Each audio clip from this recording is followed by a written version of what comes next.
Sithandwa sami, kuko konke ngike ngikucele kuwe usuku nosuku. Ngithi namhlanje bengicela ungithathe ngamehlo engqondo ungibeke endaweni engifisa ukuba kuyo mina nawe. Ngithi ngolunye usuku ngifisa ukuba sehhotela elisehlane kude kabi nemizi yabantu. Ngithi lelo hhotela ngifisa libe seduze nama-waterfall namahlathi. Ngithi ngifisa ukuzwa lapho imisindo yokukhala kwezinyoni ngoba iyona imvelo njenganothando lwami nawe oluyimvelo kaMdali. Nalolo hhotela sithandwa sami ngifisa libe yisakhiwo sakudala kodwa esihle sihlotshiswe kahle.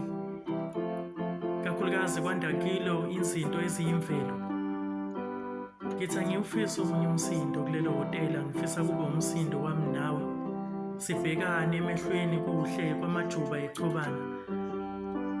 Ngithi ngifisa mina nawe sibe nosuku lwethu. Sithandane kube sengathi siyaqala ukuthandana. Sithandane kube sengathi siyagcina ukuthandana. Sibukane kube sengathi siyaqala